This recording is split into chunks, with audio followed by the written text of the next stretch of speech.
OK, well, Haiti's Prime Minister has reportedly arrived in Puerto Rico as he tries to return home. Prime Minister Ariel Henry hasn't been seen since he left Kenya over the weekend, but officials say he arrived in San Juan after being denied permission to land in the Dominican Republic. Haiti is in a state of emergency after gang leaders announced they were going to overthrow the government. Well, for more on this, let's bring in Kim Ives, editor of the English section at Haiti Liberty, the largest Haitian weekly newspaper. He joins us from New York. Thanks very much for being with us on Al Jazeera. First of all, the Prime Minister is still out of the country. International airport has basically stopped operating. Who is in control in Port-au-Prince right now? Well, right now, Jimmy Cherizier, known as Barbecue, is speaking for a coalition of armed groups, which are basically running the show, it appears. There's an interim prime minister, a guy called Boisvert, but he's not able to do much other than issue an occasional statement. This coalition of armed groups was essentially the vigilante groups, the anti-crime groups that Jimmy Cherizier headed, which merged with the criminal groups. They said, instead of fighting each other, let's fight Ariel Henry. And so that's where we stand at this time.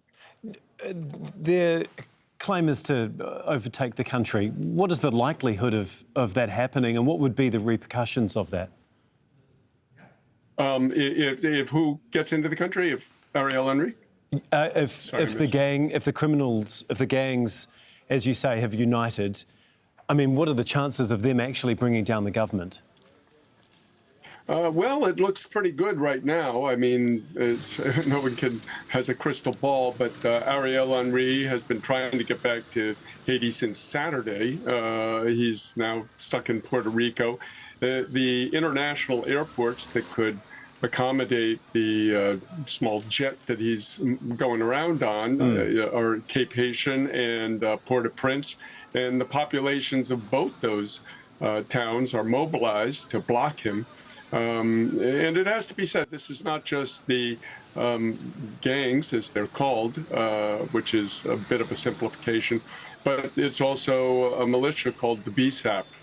It's also political parties which are mobilizing their base to come out, in particular that of Moise Jean-Charles in the north. So you see the Cape Haitian airport and the Port-au-Prince airport both blocked. So keeping Ariel Henry out right now is the goal of most of the population. Right, and they seem to be successful to this point. I mean, as you mentioned, the Prime Minister has been overseas trying to gain support for this UN-backed stabilising force to actually come into Haiti. Do you think that any sort of foreign force like this could actually have any effect there? No, it would make matters worse. Haiti has had already in the past 3 decades 2 interventions, both carried out terrible crimes, massacres, rapes against people, unleashed a cholera epidemic in the country. So Haitians don't want any more foreign interventions. This is an internal matter. They want to settle it among themselves, and they really don't want the U.S. sending what they consider just a blackface force with Kenya and Chad and Benin in front. But essentially, it's the U.S. and Canada and France behind the scenes who are pulling the strings. Yeah. As we've mentioned, Haiti's no stranger to unrest, of course, but this latest round of violence, is very concerning. Can you just give us a bit of context about what is behind this surge in attacks? Well, it's essentially a revolution, which is, of course, filled with terrible, dramatic things.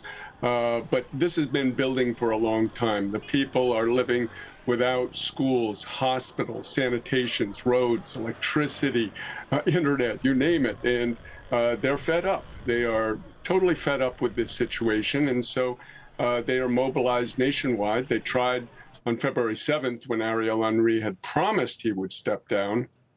They tried to get him out through basically peaceful demonstrations. He didn't go. And now when he left the country, that's when the armed groups finally put themselves together after battling each other for the past 4 years to say, you're not coming back in here. And the population is following this situation, and largely they don't want Ariel Henry back either. Okay, thank you so much. We'll have to leave it there, but we really do appreciate your time and your insight. That is Kim Ives for us there. Thank you.